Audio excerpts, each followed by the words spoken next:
மரண தண்டனை விதிக்கப்பட்டு 30 ஆண்டுகளுக்கு பின்னர் நிரபராதி என ஒருவர் விடுதலை செய்யப்பட்ட சம்பவம் அமெரிக்காவில் நிகழ்ந்துள்ளது. விடுதலை செய்யப்பட்டவரை ஆனந்த கண்ணீருடன் அவரது நண்பர்கள் உருக்கமாக வரவேற்றனர்.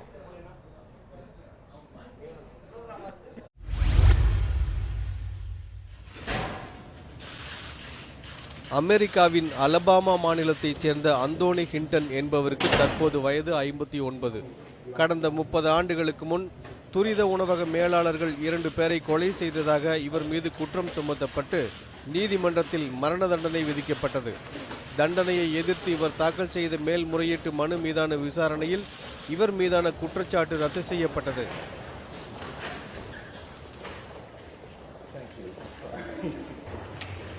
கொலை செய்யப்பட்ட 2 பேரின் உடலில் பாய்ந்திருந்த துப்பாக்கி குண்டுகள் அந்தோனி வீட்டிலிருந்து பறிமுதல் செய்யப்பட்ட துப்பாக்கியிலிருந்து சுடப்பட்டவை என்பதை அரசு தரப்பு நிரூபிக்க தவறிவிட்டதாக நீதிமன்றம் கருத்து தெரிவித்து இவரை விடுதலை செய்தது.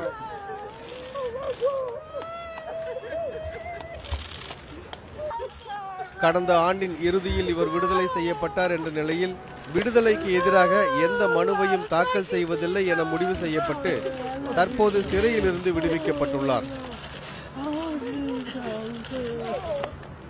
ஜெஃபர்சன் கண்டி சிறையிலிருந்து வெளியேறிய அவரை அவரது நண்பர்கள் மற்றும் அவர்களது குடும்பத்தினர் கண்ணீர் மல்க வரவேற்றனர்.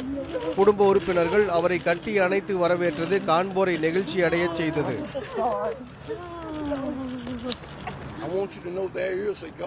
30 ஆண்டுகளுக்கு முன் என்னுடைய உயிரை எடுக்க அரசு தரப்பு முயற்சி மேற்கொண்டது. ஆனால் என்னை என் குடும்பத்திலிருந்து பிரிக்க அவர்களால் முடியவில்லை. நான் செய்யாத குற்றத்திற்காக என்னை கொன்றுவிட அவர்கள் முடிவு செய்திருந்தார்கள். சிறையில் இருந்தபோது அவரது தாயார் மரணமடைந்து விட்டார் என்ற நிலையில் தற்போது அவரது குடும்பத்தினர் அல்லது உறவினர் என்று சொல்ல யாரும் இல்லை. இதனால் நண்பர் வீடு ஒன்றில் தனது எஞ்சிய வாழ்நாளை கழிக்க அவர் முடிவு செய்துள்ளார். எல் துரைராஜ், உலக செய்தி பிரிவு, நியூஸ் 7 தமிழ்.